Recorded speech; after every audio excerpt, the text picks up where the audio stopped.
Hey guys, Michael here with Gaming For Immersion, and a couple of days ago I did a video that were my top 5 tips for beginning players, and at least the initial reaction seems to be pretty positive. There are indeed a number of people who are relatively new to the game, and of course there's a lot of you who also made comments using your own experience to suggest additional tips for new players, which is wonderful. I very much appreciate that. But I thought I'd go into a particular aspect of the game in a little bit more detail in this video, that being diplomacy. So again, this is probably going to be more helpful for beginning players, but it's certainly possible that even players who have been playing the game for a while might get something out of this video. And as always, if you have been playing for a while and you have some things that you think should be added to this discussion, please feel free to put those in the comments below. And also, if you disagree with anything, I'm perfectly okay with people disagreeing with me in the comments as well. Just, do so, or with each other, just do so respectfully. That's all I ask. Okay, anyway, so let's talk about the do's and don'ts of diplomacy. And before I jump into that, I do want to just kind of give a little bit of a disclaimer at the very beginning. This game is not Europa Universalis, okay? It does not have what I would call a robust diplomacy system. I would even be tempted to say it's not even Civ, but quite frankly, Civ's diplomacy system is pretty deplorable as well. So I'm not going to use that as a barometer. But basically, this is not your most sophisticated diplomacy system. It's a game about war, and diplomacy is certainly needed in a game like this, but it's not going to ever be the focus of the game. So just wanted to throw that out there at the very beginning. There's going to be some frustrating aspects of diplomacy in this game. There's going to be things that you'd like to be able to do and can't, for example. But as far as a game that's all about warfare goes, it's got a pretty decent diplomacy system, and certainly a system that you need to understand and take advantage of to a certain extent. So what is not going to be in this video, as always, I'm not going to be giving advice for how to exploit the AI. That is certainly something that can be done using the diplomacy system. It just doesn't really appeal to me, but I will go ahead and say one man's exploit is another man's smart strategy, let's say. So there could be things that I consider to be perfectly viable, things that, might make sense in the real world, but also kind of feels like an exploit or at least easily exploitable. So, just take all that with a grain of salt. Don't do things in the game to abuse the AI if you're not comfortable with it. If you are comfortable with it, have at it. The diplomacy does allow you to do that. All right, so let's talk about the do's and the don'ts. And I came up with 6 do's and don'ts, but then as I was recording, I came up with 2 more that aren't really specifically do's and don'ts of the things you want to specifically do in diplomacy, but are things that you would actually use the diplomacy screen for. So I'm going to start out with those. Hopefully it'll make sense after I explain it. So here we go. With no further ado, let's go ahead and jump into the do's and don'ts of diplomacy. So first thing that you do want to do use the information on the diplomacy screen for decision making. So let's talk for a second, make sure everybody's on the same sheet of music here as far as what exactly I'm talking about the information here on the diplomacy screen. So obviously this is a list of all your known factions. It's, there's different ways to sort it or whatever. Let's call attention to just a couple of the really obvious ones just to make sure everybody knows to use these. The number of settlements listed, for example, extremely useful information. You can get a great sense of just how big one of your enemies or one of your allies or a neutral country is, just based on the number of settlements they have. However, number of settlements is one thing. It does not measure military power. That is supposed to be what this strength ranking is all about. And I'll talk a little bit more about the strength ranking a moment later. But basically, you will sometimes see AI factions that have a lot of settlements but are pretty low in terms of the strength rankings, and vice versa. So, they all provide some useful information, but no single piece of information is all that valuable by itself. It's only a piece of a greater whole. Beyond that, I'm not going to explain everything that's in this particular screen, but hopefully pretty straightforward in terms of attitude, you hover over the little face and it'll tell you the different modifiers that play into your attitude. Whether or not you're trading with them, whether or not you have non-aggression packs or peace treaties or all that stuff. So fairly self-explanatory, I would hope. But in terms of the things that you should really be using this screen for that may not necessarily have occurred to you on your own, number one, you take a look at the green versus the red to get a sense of your relative faction strength. I should say your faction strength relative to that AI faction. So the more green you see, the stronger you are relative to them. If it looks like it's about halfway between green and red, that means you guys are roughly the same strength. And if you have a lot more green than red, it means you're stronger than they are, and obviously vice versa if there's more red than green. Okay, so that's very useful. I've already mentioned the number of settlements can be pretty useful just to get a rough idea of how much that faction has been expanding. And then the other thing that can be really useful that probably doesn't occur to everybody intuitively is you can get a sense, in some cases, of whether or not this enemy or this AI faction has armies armies that you can't see on the map based on the relative faction strength. It's especially easy to do this when you've got an enemy that you're beating down and you feel like you have maybe eliminated their very last army. And then you can pull up your diplomacy screen and take a look at them. And if indeed all of their armies have been wiped out, you will see nothing but green on the relative strength bar right there. But if you do see red, it means they've got another army floating around, at least one other army. And the more red you see, the stronger that army is, or potentially the more armies they have. So just a little trick that you can use. Even if you can't see enemy armies, you can get a sense of whether or not they have enemy armies still there that you're going to have to deal with. And again, it can be particularly useful, like if you've gotten them all the way down to one final settlement and you're thinking, okay, I just need to make a final push in and take out their last settlement. You take a look here and you see, oh my goodness, they actually still have a fair amount of red left. That might mean that you might want to reconsider just charging headlong straight into their territory, because they might have an army there that could ambush you, or it could come out of the fog of war from somewhere where you can't see it and attack you. So just something to be aware of, that you can use this relative faction strength bar to determine what is probably still remaining for an AI faction. Okay, anyway, so that's the first do.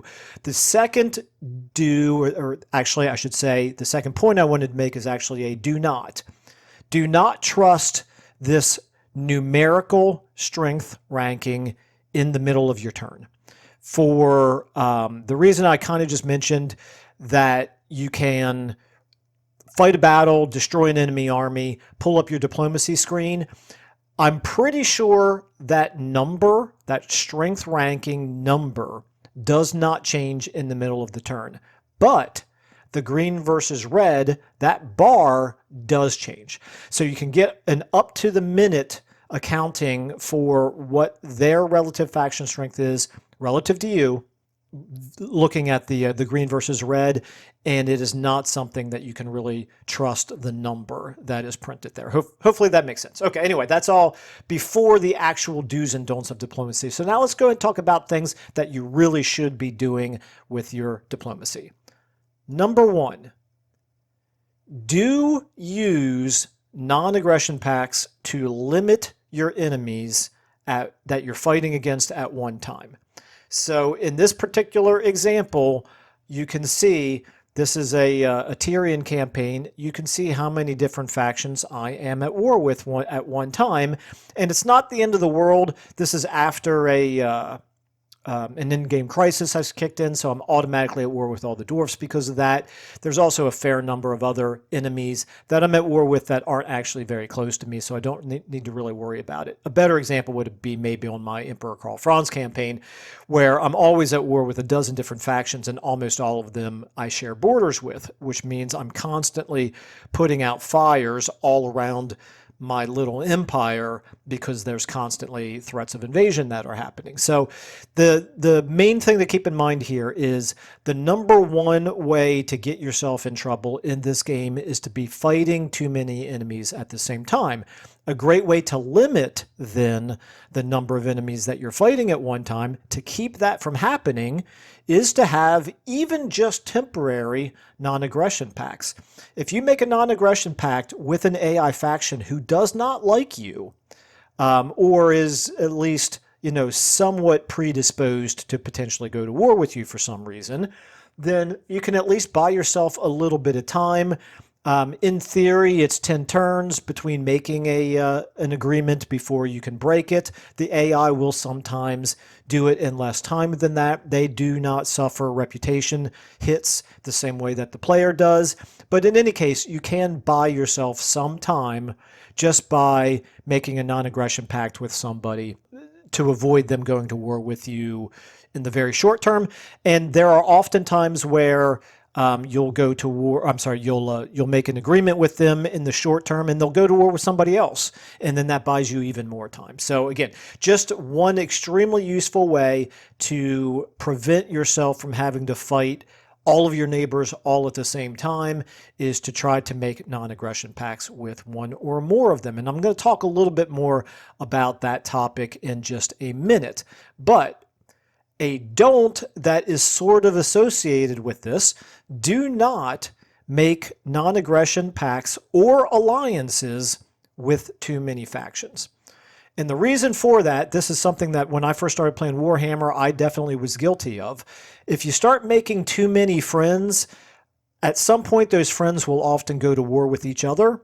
And particularly if you have alliances, they will try to drag you into those wars, and you're going to end up having complications where you've got two different allies and they go to war with each other, and one of them is going to end up causing your reputation to take a hit because you're going to have to pick one over the other. So there's just nothing that can be done in terms of making sure, well, I shouldn't say nothing. There's very little that can be done to make sure that two of your allies don't ultimately go to war with each other.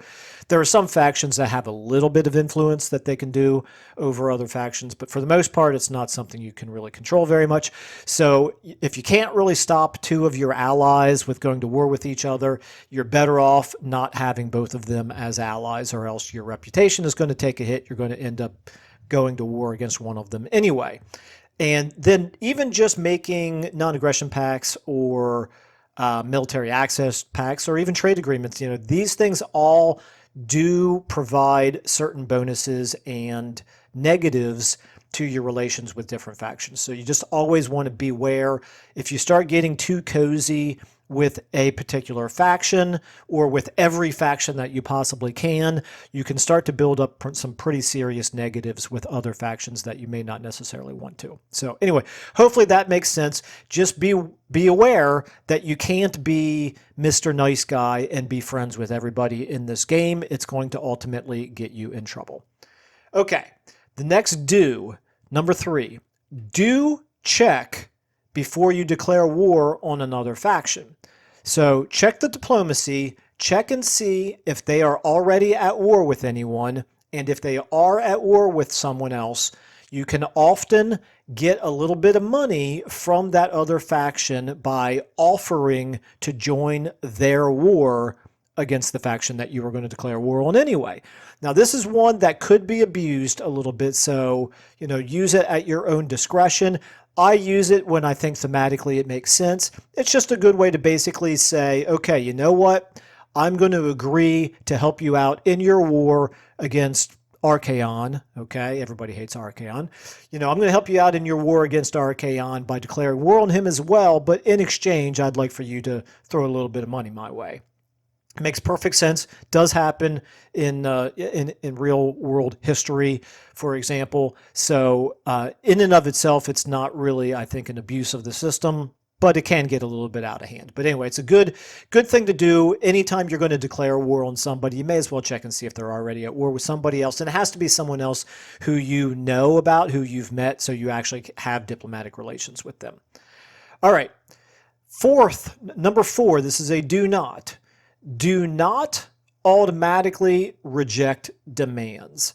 Every once in a while, you're going to have a faction that's stronger than you, and they know they're stronger than you, and they know you're already at war with somebody, or for whatever reason, they believe they've got the upper hand over you. Instead of just outright declaring war on you, they will instead make a demand. They want you to pay them, 4,000, 5,000 gold, something like that.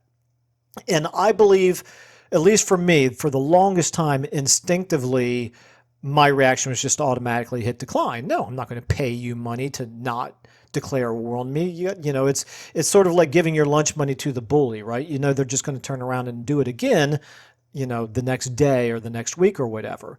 Well, yes and no. I mean, ultimately, that faction is not going to end up liking you or respecting you because they gave you money. But this goes back to what I said before about using non-aggression pacts to limit your enemies that you're having to fight all at one time. Well, this works the same way. And if you are already at war with somebody, or if you're even, you're just not in a position to be able to take on this new enemy, chances are they're stronger than you are if they're demanding money from you. You can, in fact, buy yourself a decent amount of time by going ahead and paying them. Again, historically, it's something that happened quite often. And so it can sometimes be a bitter pill to swallow, but swallow it you should, because you will, in fact, be helping out yourself from a big picture standpoint by going ahead, buy yourself a little bit of time, be aware that they are now in sort of a hostile mode with respect to you, and so it's probably only a matter of time before you're going to have to fight them, but at least you have bought yourself some time. All right, number 5, do trade settlements for short-term benefit. Now, this is partly going back to what I said before with the non-aggression pacts and limiting enemies that you're having to fight at one time.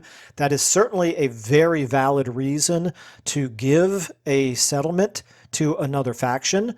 You might be fighting, like in my Epidemius campaign, where we had this major battle, this major war that was breaking out against Archaon on our eastern front, and then we had Valkia on our western front, who is also stronger than I am, and so I did not want to run the risk of being at war on both the eastern side of my empire and the western side of my empire against two different factions that were both quite a bit stronger than I was. So in order to make sure that Valkia did not declare war on me, I went ahead and gave her a settlement in exchange for a non-aggression pact. So absolutely a perfectly valid reason to give a settlement. But in this game, settlements are valued very, very highly. And even though ultimately in the long run you want that settlement for yourself, it's absolutely sometimes worth a short-term giving up of the settlement for some other benefit. Enemy factions, or I shouldn't say enemy, other factions will give you tons of money in many cases for a minor settlement, even that hasn't been built up very much. Go ahead, give it to them, particularly if you're not in a position to be able to defend it very well. Go ahead and give it to them, get some money out of it. 10 turns later, turn around, declare war on them, or break the non-aggression pact, or if you don't even get a non-aggression pact out of it, just take the money and a few turns later declare war on them anyway and just take it back from them. So in any case, do not be immune to trading away settlements. There are definitely times where you can do it. You can get a lot of gold out of it. You can get non-aggression pacts. You can sometimes get peace treaties, not peace treaties, alliances. And again, there are definitely times where those things are more valuable than just one more minor settlement. And then finally, number 6, do not rely on war coordination. This is something that is one of my most frustrating things in this game, is that you make alliances in this game and it gives you this fancy schmancy war coordination screen that you can ask your allies to target an enemy army or to target an enemy settlement. And sometimes they'll do it, and probably more often than not, they won't. Sometimes they'll say they're going to do it. Sometimes they'll say they're getting started doing it, and they'll move an army towards it, and then the next turn they'll move the army back in the other direction again. It's just so wholly unreliable. Do not rely on your allies to actually aggressively move towards any war coordination targets. I'm not going to say never use it. There are times where it does sometimes work, and there are times where you don't have any other better use for your allegiance, so you may as well go ahead and do it. But on the whole, in my experience, you get far better use out of saving up your allegiance and just using it to borrow an army for 10 turns. And that way you have control over it yourself, and you can actually use it to reinforce your own armies, or, you know, just to even move it in a direction that you want it to go, when instead the AI will take your polite suggestion and completely ignore it. So, all right, anyway, I think that's probably enough. Hopefully that's enough detail on all of those suggestions, but if you would like any clarification or have any additional thoughts to add about any of those do's and don'ts, please do feel free to go ahead and put those in the comments below. And as always, I very much appreciate all of the feedback that you guys give. All right, I think I'll go ahead and leave it there for now. But as always, thanks everyone for watching and listening, and I will see you in the next video.